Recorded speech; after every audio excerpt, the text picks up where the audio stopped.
behind the endless process of change and the infinite variety of experience and expression, there is that which does not change.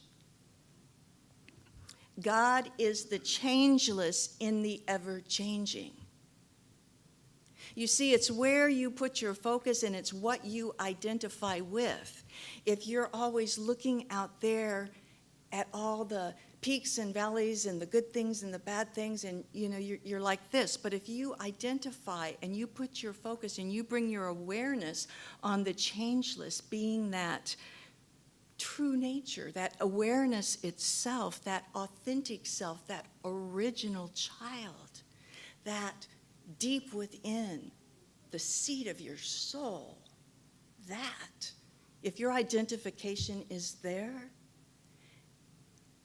you're just going to ride through all the changes in your life.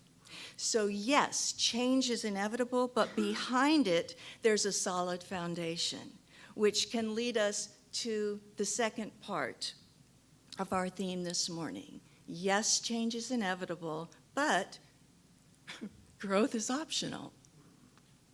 We've probably all learned that, some the hard ways. So the master teacher Jesus said about this solid foundation. He said, "Whosoever comes to me and hears my saying and does nothing is like a man who built a house on the earth without a foundation, so that when the floods rise and the stream beats vehemently against the house, it immediately fell. And the ruin of that house was great. But those that hears my words and follows them is like a man who built a house, who dug deep, laid the foundation on the rock, against which the stream beat vehemently, but it could not shake it, for it was founded on the rock." I love those dug deep. Y'all know what I'm talking about because you all are warriors in that way. We got to dig deep to know who we really are.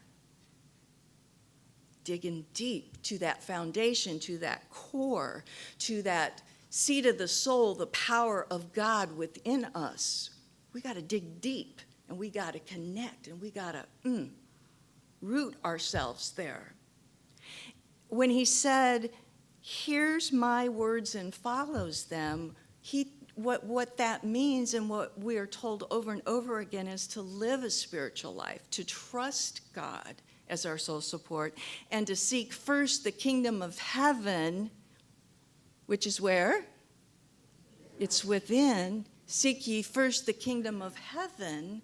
That means dig deep into that, what you really are, and all else will be added unto you.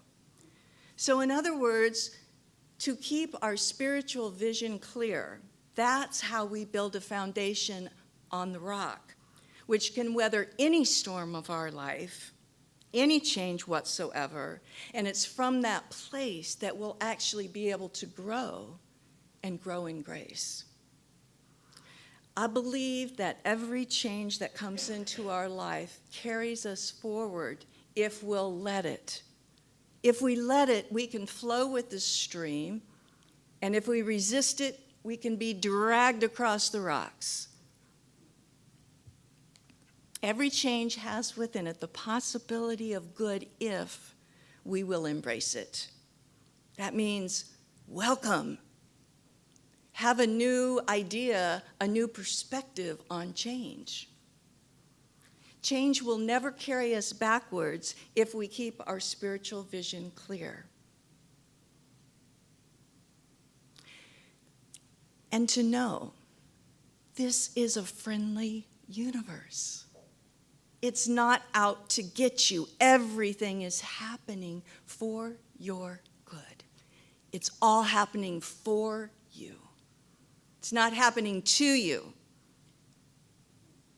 It's happening for you. It's love.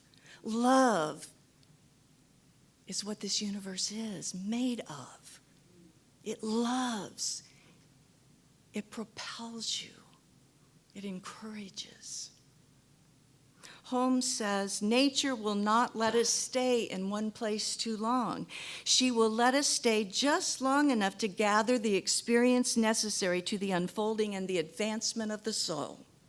This is a wise provision, for should we stay there too long, we would become too set, too rigid, and too inflexible.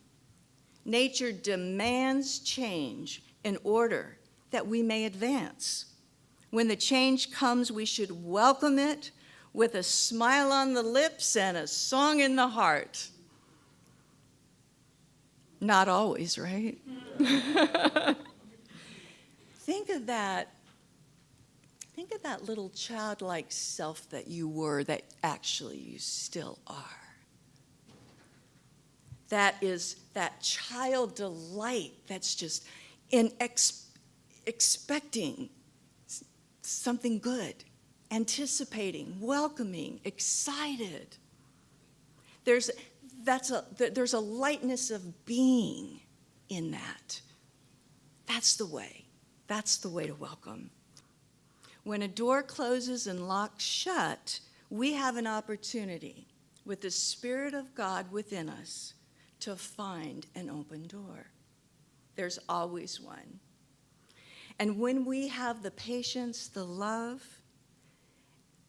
to look and to keep looking for that open door, we will always find it. And that is where personal transformation takes place. I sing because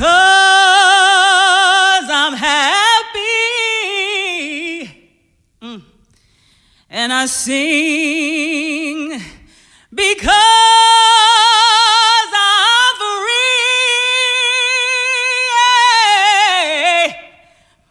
His eyes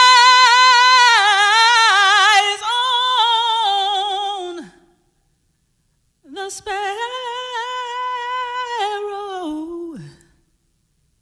and I know he watches